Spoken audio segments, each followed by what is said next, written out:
احد الكاذبين. وعن معاوية رضي الله عنه قال قال رسول الله صلى الله عليه وسلم، ده حضرت معاوية رضي الله عنه روايت ده، هغه فرمایي چې رسول الله صلى الله عليه وسلم فرمایل: من يريد الله به خيرا يفقهه في الدين.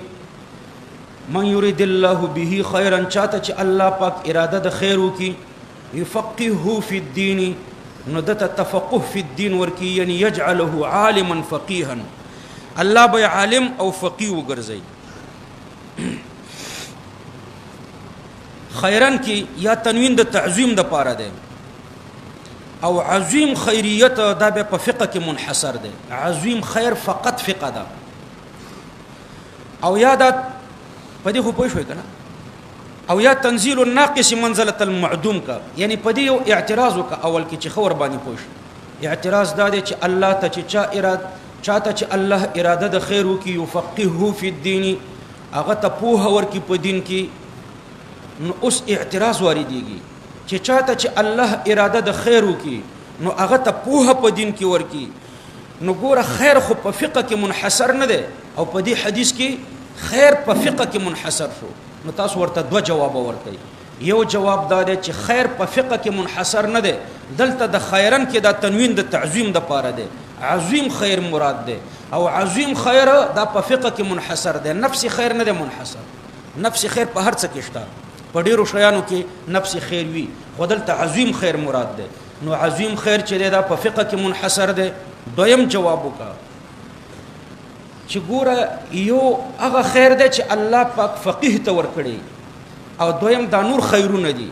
نو دا نور خیرونه ناقص دي، او دا فقه چې دا یو کامل خیر ده. او تاسو په تلخیص کې وایي چې کله ناقص په منزله د معدومي، نو دا نور خیرونه داسې دي لکه چې د سره خیر نه. د دې تفقه فی الدین په مقابله کې دا نور خیرونه داسې دي لکه چې خیر نه. نو من یرید الله به خیرا یفقهه فی الدین، په دوه جوابونو پوه شئ. اعتراض دا راځي چې خیر خو په فقه کې نه ده منحصر، نو جواب وشو چې دلته خیر عظیم مراد ده، خیر عظیم په فقه کې منحصر ده. دویم دا ده چې نفس خیر مراد ده، ځا خو دلته تنزيل الناقص منزله المعدوم ده. نو د فقه صفت رسول الله صلی الله علیه وسلم کړو. دا حدیث متفق علیه ده. ما په احقاق الحق یو مضمون لیکل ده، د وابیانو د امام بخاری سره سخت اختلاف. نو یو 52 اختلافات می د وابیانو د صحیح البخاری او د امام بخاری سره را نقل کړي دي. اول اختلاف می دا را نقل کړي چې امام بخاری مقلدو، شافعی مقلدو، د امام شافعی سے په مذهب راجح قول داده. د وابیانو یو مشر د نواب صدیق حسن خان په الحط کې لیکي چې امام بخاری مقلدو، د امام شافعی مقلدو، او د امام بخاری استادانم ټول مقلدینو. تاسو ته ما ویلو چې په بخاری کې 22 ثلاثیات دي قابل فخر حدیث دا 22 دي، په دې کې شل د حنفي مقلدینو نه روایت کړي دي. نو استادان مقلدین دي، او په ټوله بخاری کې په تقلید رد نشته، په وړو وړو ډلو رد ده، خو په مقلد رد نشته. ځکه امام بخاری مقلد دی، استادان مقلدین دي، دا د مقلدینو کتاب دی. او وابیان تقلید نه مني، یو مخالفت ده ده. دویم مخالفتم التذالک لده چې امام بخاری هغه د اول فقه حنفی لوستل ده. امام بخاری اول څه شی زده کړی ده؟ فقه حنفی. تاسو سیر اعلام النبلاء وګورئ، لکه موږ چې د ماشومان ته تاسو ځان سره مدرسې ته ماشومان راولئ، اول ورته فقه خای، به ورته حدیث خای. نو امداس امام بخاری اول فقه حنفی ولوستله. د عبد الله ابن مبارک او د امام وکیع دا دواړه حنفیان دي. د دوی حالات وګورئ، د دوی سره فقه حنفی و، نو د دوی سره شاګردي وکړو، د دوی نه فقه ولوستا، او د دوی سره بل فقه نه وسوا د فقه حنفی نه. بل صریح حواله وګوره، وسیر اعلام النبلاء کې لیکي چې امام بخاری د یو استاد د تربیت لاندې علم حاصل کړی دی. د هغه استاد نوم دی ابو حفص الکبیر، ابو حفص کبیر. دا په فقه حنفی کې یو فدای حنفی و، دا فقه حنفی او لوی سپیشلیستو ابو حفص کبیر. امام بخاری ته بده خرچم ورکوله،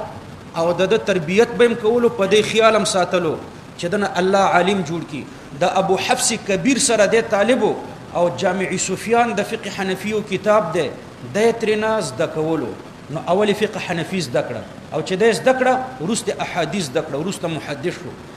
نو اولی فقه حنفي لوستې ده پوه شو او د فقه د پاره بیا بابونه لګولې دي لکه دا په ترجمه الباب کې هغه دراوړي من يريد الله به خيرا يفقهه في الدين دا د امام بخاري ترجمه الباب هم ده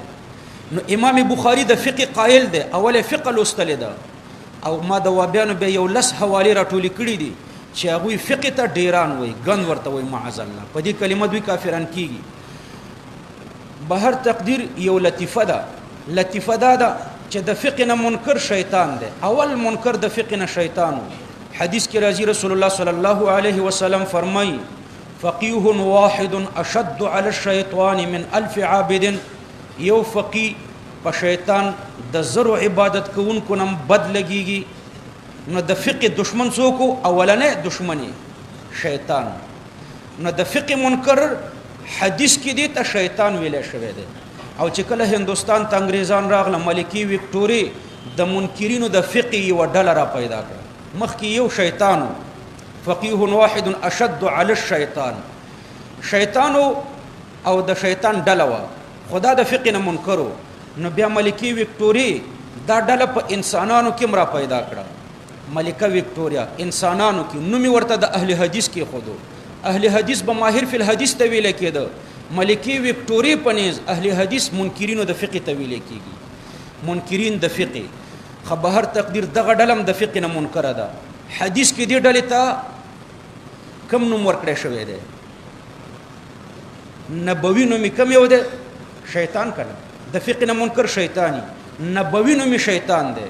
او د ملکی وکټوري نوم اهل حدیث دی دا د ملکی وکټوري نوم دی دا ورته دی خېده او پیغمبر علی السلام چې دوی ته کم نوم خېده نو هغه وی فقيه واحد اشد على الشيطان نو هغه ورته د شیطان نوم خېده نو پیغمبر علی السلام دې ډلې ته د شیطان نوم دی او ملکه وکټوریا ورته د اهل حدیث نوم دی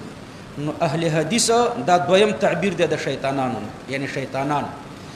يريد الله به خيرا يفقهه في الدين وانما انا قاسم رسول الله صلی الله علیه وسلم فرمای بشک از تقسیمون کهم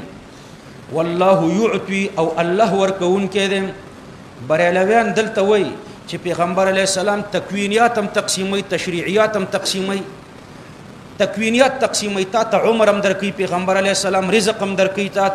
تا ته بچیم درکې وادم درته درکې جامیم درکې د بوټونم درکې پیسې هم درته پیغمبر علیه السلام درکې دنیا کې چې څه دي دا پیغمبر علیه السلام تقسیم کړی دي نه دا د برما ظلمونه چا تقسیم کړه موږ بریلیانو ته وایو دا خو تاسو د پیغمبر علیه السلام په لمن سخت داغ لګوي برما او افغانستان ظلمونه میډیا نه راخلي د برما نه دلته زیات دي دا د فلسطین او د برما او د افغانستان ظلمونه چا تقسیم کړه نو دا سم وایي چې دا تکوینیات هم پیغمبر علیه السلام تقسیموي دا عقیده د شرک ده تکوینیات پیغمبر علیه السلام نه تقسیموي کني بیا به وایي چې دا د برما ظلمونه پیغمبر علیه السلام کړی دي او یا د افغانستان ظلمونه چې امریکایان کوي دا پیغمبر علیه السلام تقسیم کړي دا ویل شي دا خو کفر دی نو تکوینیات مې یادوه نو مطلب مې دا چې بریلویان دا غوي مضبوط دلیل دغه دی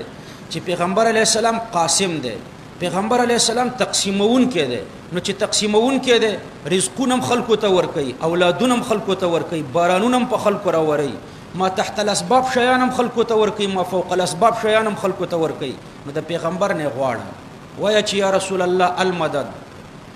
خبیا د پیغمبر نم لاندې را کوشي وای پیغمبر خوده خو پیغمبر علی السلام هم به اختیارات ورکړي پیر بابا رحمه الله تا کاکا صاحب ته شیخ عبدالقادر جیلانی رحمه الله تا نو د دوی نم غواړه د دوی نه خو بریلویانو غوښته یو بل ډله د اهل بدعت اوس نوي چې دلته په دې پښتنو کې د بریلویان لک بدنام دي نو دوی وای موږ نه بریلویان او نه دیوبندیان دی بریلویان خو نه بریلویان او نه دیوبندیان مقصد دغه دی چې دا خلق را باندې بی اعتماد نشي نور د دنیا کتا سو زمانہ زر حواله غواړي زدر تر کوم چې دا بریلویان دي په خپل اقرار چې دوی وای موږ بریلویان انوار رضا دا یو کتاب د پدې کې د دوی انټرویو ده صراحتن پکې وای موږ بریلویان خبر تقدیر خدا د بریلویانو نه یو قدم لګ مخ کې دي دوی وای خرم مشکل کوشا دی بڑا بیره کې چا ورته چټ ور کړي وای غیر الله ته مشکل کوشا ویل شي کنه و استاد خرم مشکل کوشا خر دې مشکل کوشا کړو دلیل د دې حدیث نه شروع کړي انما انا قاسم پیغمبر علی السلام وای ز تقسیمون کېم نظر رزقونم تقسیموم اولادونم تقسیموم بارانونم تقسیموم ما فوق الاسباب شیانم تقسیموم ما تحت الاسبابم تقسیموم حالا کې دلته د قاسمون تعلق د تکوینیات سره نه دی د اولادونو د رزقونو د بارانونو د دې شیانو سره نه دی د چا سره تعلق دی لاندې نقطې څه لیکلي للعلم ګوره د تشریعیات سره تعلق لري زه تشریعیات تقسیموم اوامر او نواهی اوامر او نواهی خلکو ته بیانوم نو تکوینیات نه تقسیموي تشریعیات تقسیموي خو شوي وانما انا قاسم بشک ز تقسیمون کې د تشریعیات وما والله يعطي يعني الفهم في العلم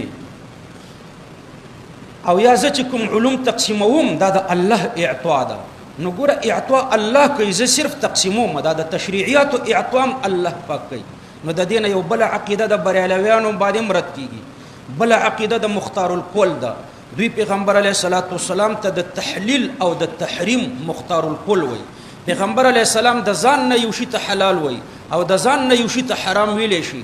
مونږ وینا پیغمبر علیه السلام حلال او حرام د الله بیانوي شارع حقیقی الله دی شارع مجازی رسول الله صلی الله علیه وسلم دی اعطاء الله کوي پیغمبر علیه السلام صرف بیان او تقسیم کوي صحیح شو شارع حقیقی الله دی پیغمبر علیه السلام ته د تحلیل او د تحریم اختیار نشته چې د ځان نه یو څه حلال وي او د ځان نه یو څه حرام وي تاسو تمام مخ کې ویلي و ما ينطق عن الهوى پیغمبر چې څه وای دا ټوله وحده ده الله د طرف نه ده د ځان د طرف نه څه نه وای او په حدیث کې تصریح ده رسول الله حضرت علی رضی الله عنه اراده کړې و حضرت جویریه رضی الله عنها دا د ابو جهل لور حضرت جویریه دا لوري صحابه ده حضرت جویریه رضی الله عنها حضرت علی اراده کړې و چې د دې سره نکاح وکړي پیغمبر علیه السلام فرمایل زه حلال حرامول نشم او حرام حلالوم نه اے علی تاسو تا ته د دې سره نکاح حرام ده خو د پیغمبر لور او د الله د دشمن لور